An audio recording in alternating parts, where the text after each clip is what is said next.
Chers amis, bonjour et bienvenue sur Avis TV pour cette 16e causerie que j'intitulerai La présentation des grandes religions des civilisations humaines. Les grandes religions qui ont fondé les grandes civilisations humaines qui sont aujourd'hui les nôtres. Je vais en présenter 4. En premier, l'animisme. En deuxième, l'hindouisme et le bouddhisme. En troisième, le christianisme et l'islam, puisque les deux font partie des religions bibliques. Alors, au tout début, nous avons parlé de l'animisme.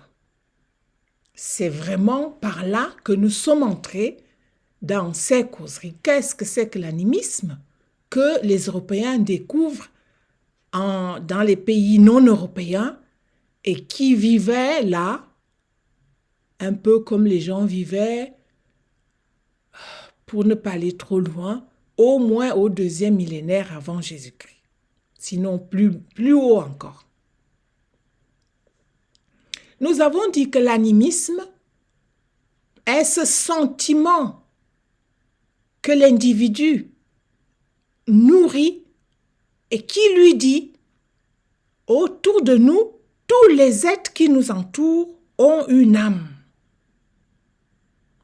Et l'animiste vit en harmonie avec ces êtres qui l'entourent. C'est là le fondement de la toute première religion au monde. Et donc de toutes les civilisations humaines, disons que tout le monde est parti de là pour aller plus loin. Et plus loin, pour l'Inde,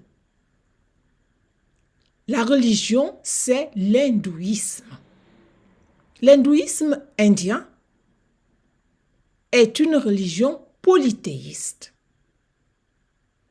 Une religion fondée sur la transmigration des âmes qu'on appelle aujourd'hui la réincarnation. La réincarnation des âmes qui fait qu'au cours de ces réincarnations, l'âme se transforme. L'hindouisme continue aujourd'hui en Inde. Et au 5e siècle, un Indien, disons cela comme ça, que l'on a nommé Siddhartha Gautama, car c'est le nom réel du Bouddha. Le Bouddha, quand on dit Bouddha, c'est son nom de mission en tant que personnalité prophétique, ce nom de mission qui s'appelle l'éclairé. Mais l'être, l'humain qui a reçu cette mission d'éclairer les autres, s'appelle Siddhartha Gautama. Et ça se passe au 5e siècle avant Jésus-Christ. Bouddha part d'une observation que l'on pourrait dire philosophique. Entre-temps, laissez-moi situer un peu, disons, au 5e siècle avant Jésus-Christ, c'est vraiment le moment le plus productif où tous les peuples cherchent à construire une philosophie liée à leur histoire. Nous verrons que c'est plus ou moins vers ce moment-là qu'on voit naître en Grèce les grands philosophes. C'est aussi en Chine le moment plus ou moins où aurait vécu Confucius. Donc c'est vraiment un moment de très grande production intellectuelle et culturelle, dont les résultats et les productions sont parvenues jusqu'à nous. Là, c'est une petite parenthèse pour situer le Bouddha. Bouddha, lui, il part d'une observation sur la vie humaine que nous recevons sans avoir rien demandé à personne. Mais l'existence nous est donnée et il pense que cette existence nous est imposée. Il va donc poser sur cette vie un regard que l'on qualifie de négatif. Pour le Bouddha, la vie est une mauvaise chose, puisqu'elle nous apporte que de la souffrance. Mais alors, comment se défaire de cette souffrance?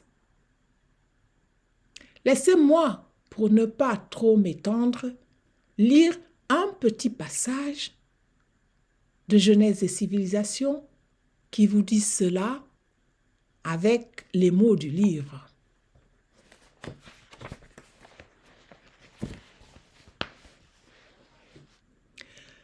Le bouddhisme entend apporter une réponse à la question de la souffrance humaine. Pour Bouddha, la vie est un mal en soi dont il faut se détacher. Le salut de l'être humain s'acquiert moyennant une expérience individuelle qui le conduit à prendre conscience de ce mal et donc de la vanité de la vie sous toutes ses formes et qui l'amène ici-bas vers une paix intérieure permanente, une quiétude suprême appelée nirvana, le grand néant. Une quiétude qui se traduit socialement par la non-violence. Le tout à travers un système de caste imposé par la fatalité. Ainsi, chacun est contraint ou résigné à occuper la place qui lui est assignée par le destin et à vivre en harmonie avec les autres êtres vivants. Ajoutons que, au moment de son avènement, le bouddhisme propose une réforme de l'hindouisme. Comment comprendre ce que nous venons de lire? Pour Bouddha, la vie est une mauvaise chose, puisqu'elle nous est imposée, et les souffrances qui vont avec. Alors, pour s'en sortir, il faut faire comme si on la méprisait, comme si elle n'avait pas vraiment d'importance au point que plus je me vide des contenus, plus je me sens léger, plus je vis dans cet autre état qui me conduit à considérer ce qu'on appelle la vacuité, c'est-à-dire le caractère pas vraiment important de tout ce qui m'entoure. Et pardon, y compris de moi-même. C'est cet état où rien n'a d'importance, y compris ma propre vie, qui m'amène à une paix intérieure et qui me fait vivre au mieux.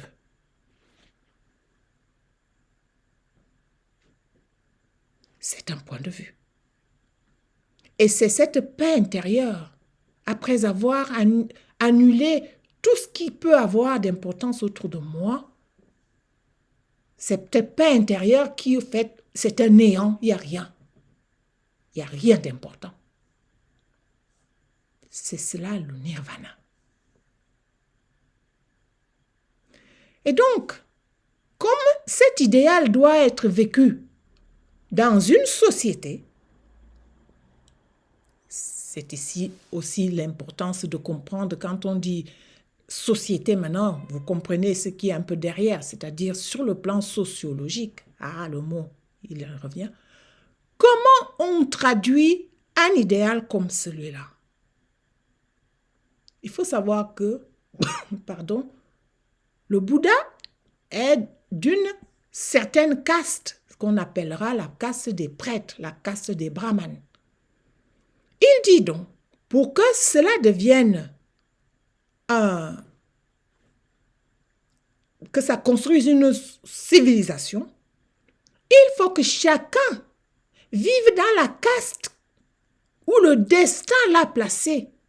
Si tu es de la caste des prêtres, c'est-à-dire la plus élevée, tu restes là.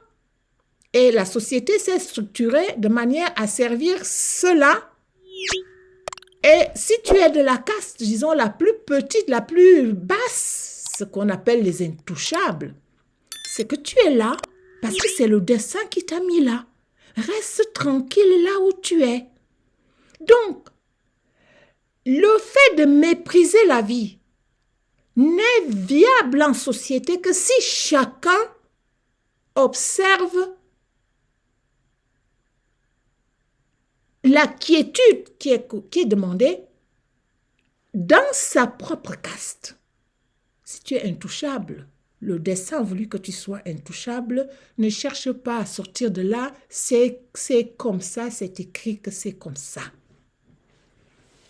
La société indienne, hindoue d'abord, et bouddhique ensuite, s'est construite sur ces idéaux-là. Et nous reviendrons peut-être un peu plus tard pour voir quels sont les problèmes que cause cette façon de voir l'être humain face à la modernité. Nous sommes partis de l'animisme, nous venons de parler de l'hindouisme et du bouddhisme, qui sont en réalité deux religions, l'une enfante l'autre. Nous allons donc maintenant voir les religions bibliques, qu'est-ce qu'elles proposent.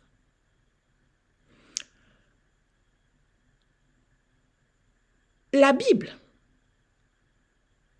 est née en Israël. Ce sont les Juifs qui, pour la première fois, proposent clairement de faire ce saut vers une divinité unique. Nous sommes au premier millénaire avant Jésus-Christ, quand cette démarche commence. Au premier millénaire avant Jésus-Christ. C'est-à-dire autour de l'an 1000. Quand on lit la Bible et qu'on parle du roi David, de Saül, de David, il faut que nous soyons capables de se dire, ce sont des gens qui ont vécu, c'est pas que des légendes. Ce sont des gens qui ont vécu autour de l'an 1000 avant Jésus-Christ. Ils vont donc eux aussi vouloir créer une nation, mais une nation qui se propose d'éliminer toutes les autres, d'accorder toutes les religions polythéistes de l'époque pour dire si Dieu existe, il ne peut être qu'une seule entité, une entité, c'est-à-dire une seule réalité, et c'est pas possible qu'il y ait tant de dieux. Ce parcours-là est attribué au peuple d'Israël, qui est aussi nommé au peuple juif. Et c'est là que commence aussi l'histoire de la Bible, qui va évoluer avec les prophètes et qui arrivera au temps de Jésus avec une grande maturité qui professe un seul Dieu et le peuple d'Israël pour porter le message d'amour de ce Dieu-là. Dieu est unique. Le Dieu biblique est un Dieu unique. Et le peuple qu'il adore et qui révèle ce nom est Israël.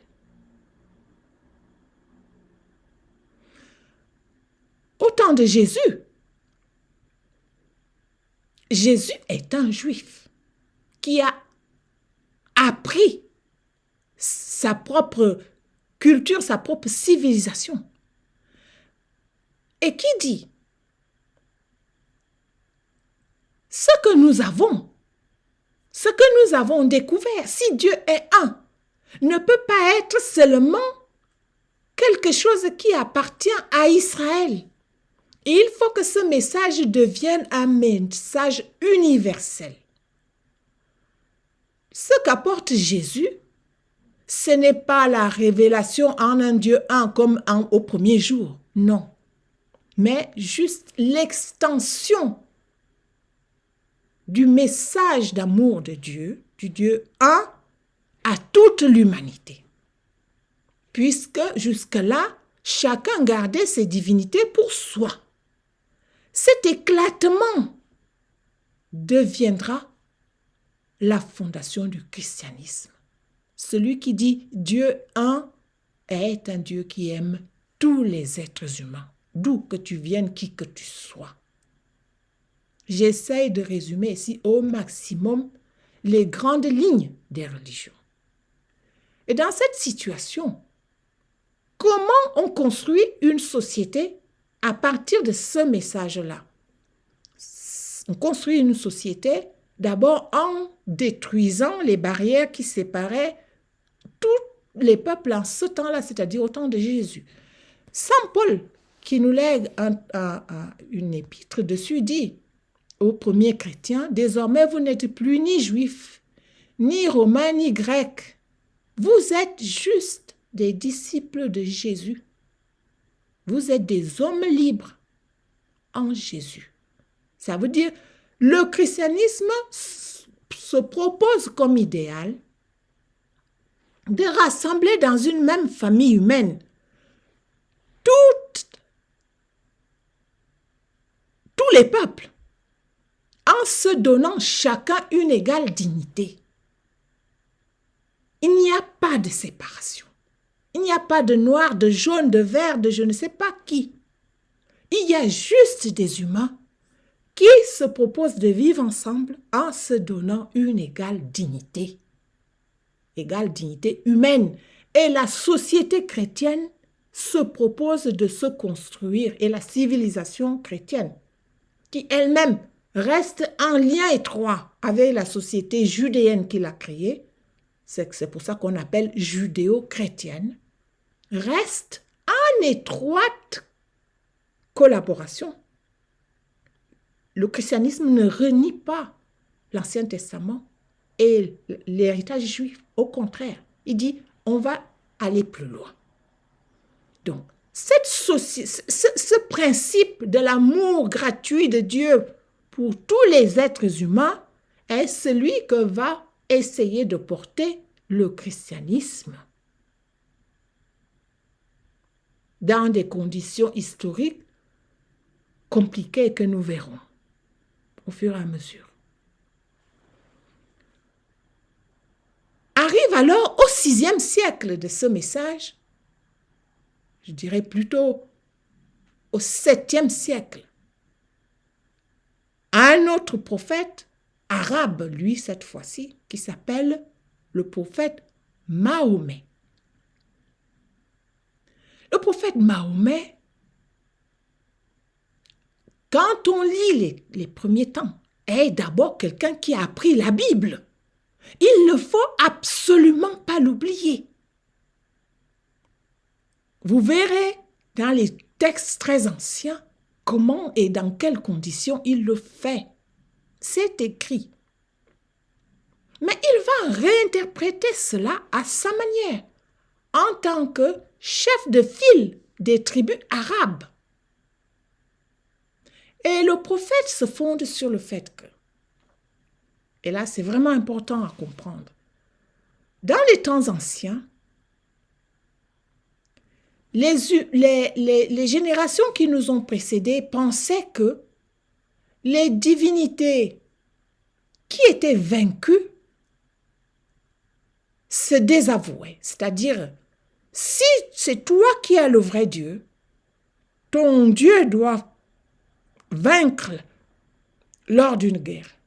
Si tu perds une guerre, ça veut dire que ton Dieu n'est pas le plus fort, c'est le mien qui est le plus fort.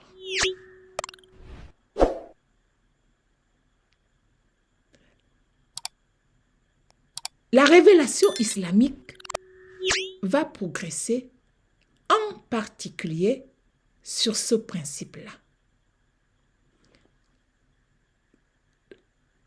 Au sein de la tribu arabe, le prophète musulman, le prophète Mahomet, va avoir une bataille dure avec ses propres tribus pour les faire passer des religions anciennes qui étaient polythéistes pour accepter l'idée selon laquelle le Dieu est un Dieu un. Et vous comprenez d'où il vient le Dieu un, c'est-à-dire le Dieu biblique. Donc, faire passer les tribus arabes qui étaient restées polythéistes vers ce monothéisme biblique dont il se réfère clairement en la personne d'Abraham,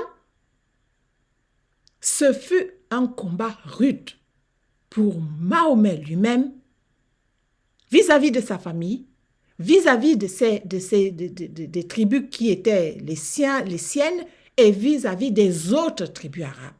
C'est là son fait d'armes premier, c'est-à-dire c'est la gloire éternelle de ce prophète, c'est d'avoir réussi à imposer cela à ces tribus arabes de son temps.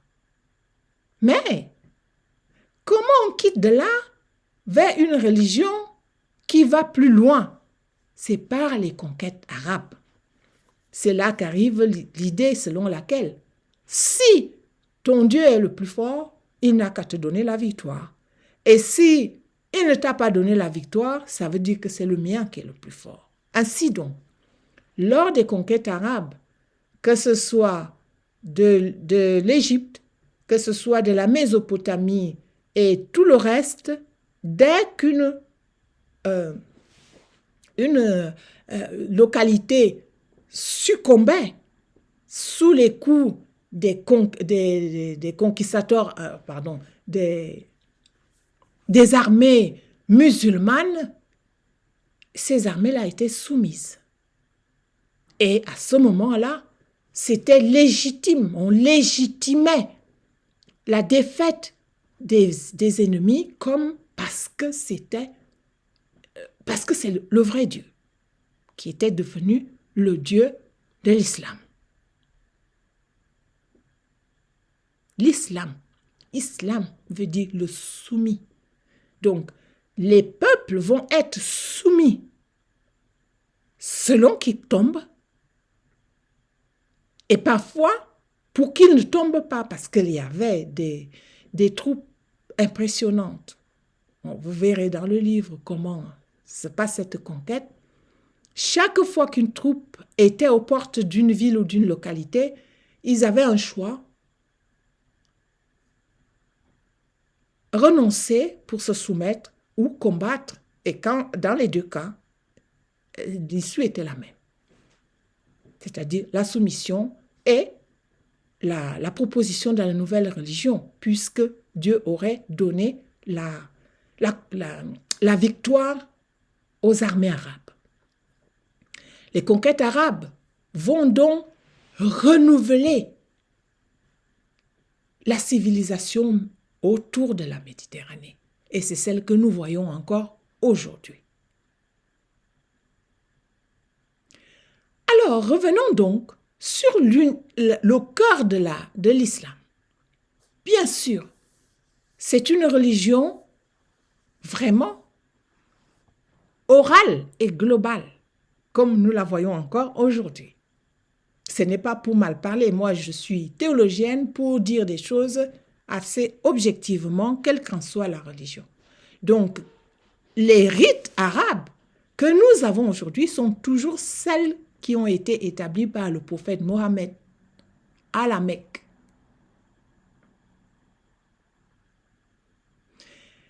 Le récit coranique, l'écrit Coran, lui, au moment de l'arrivée, disons, de l'avènement du prophète Mohammed, on nous dit que l'écriture venait seulement d'entrer à la Mecque. C'était une nouveauté. Ainsi donc, on trouve certains écrits, certains versets du Coran qui auraient été écrits du temps même du prophète. Et quand on est mis devant la situation à laquelle ces versets ont été écrits, c'est quelque chose de fabuleux de voir comment commence l'écriture du Coran à ce moment-là. C'est très intéressant. Seulement, après, les autres versions, les autres versets du Coran ne seront pas tout à fait écrits du temps du prophète. Il va y avoir des vrais scribes. Voilà.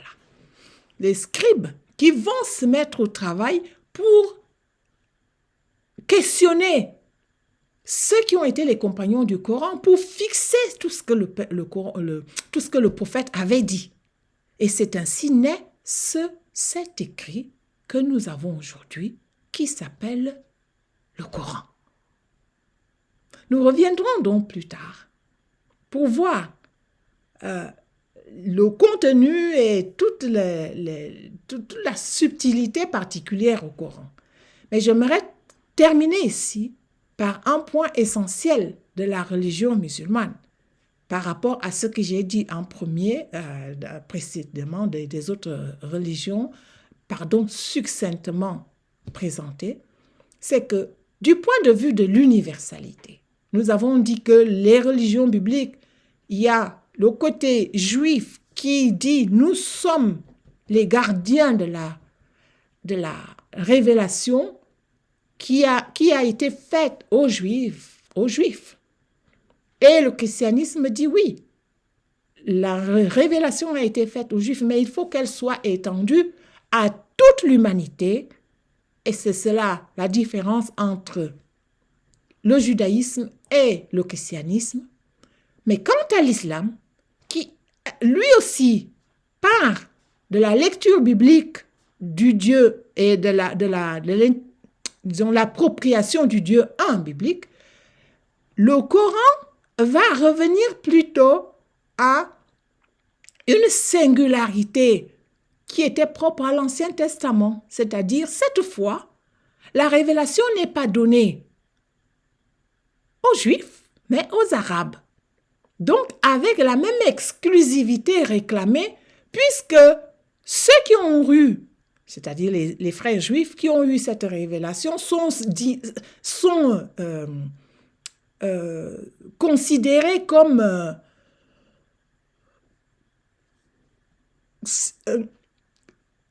jugés, comment je dirais, indignes par Dieu lui-même qui leur a donné la défaite dans les combats. Donc ça veut dire que désormais cette révélation biblique revient aux Arabes. Et c'est dans cette situation, à partir de ce point théologique, que la révélation islamique va réclamer l'exclusivité de la révélation comme ayant pris la place normale des premiers qui ont été déchus, qui ont été désavoués par Dieu lui-même et qui leur ont donné la victoire pour qu'ils deviennent le nouveau peuple élu. Et dans cette situation, pour entrer maintenant dans l'islam, il faut, comme autrefois, l'islam va comprendre un peu à sa manière la notion d'universalité, c'est-à-dire désormais, tout le monde va entrer dans ce fleuron, disons dans ce giron arabe. Tout le monde doit y entrer, y compris par la force. Parce que l'universalité à ce moment-là, c'est uniquement en devenant d'abord arabe. Donc, clairement, on utilise le terme universel, mais en tirant tout le monde vers ce pôle de révélation nouvelle qui est l'islam. On a ici une subtilité qu'il faut comprendre entre l'universalité chrétienne qui va vers toutes les nations gratuitement et l'universalité arabe qui dit « Vous ne serez sauvés que si vous entrez dans ce giron ». Mais c'est tout le monde qui est indiqué, qui doit entrer dans ce giron islamique, musulman.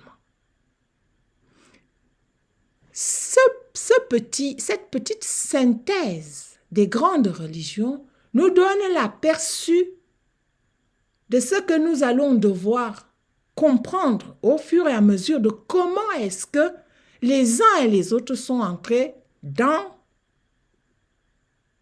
la trajectoire des religions et comment les uns et les autres peuvent se comprendre dedans. Dans la prochaine causerie, nous parlerons donc de comment je comprends, moi,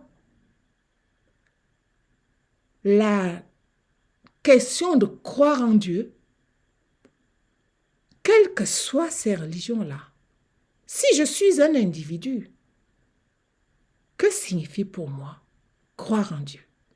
Ça sera l'objet de la prochaine causerie avant d'entrer dans une plus grande lecture de l'histoire. Je vous remercie de m'avoir écouté et à bientôt.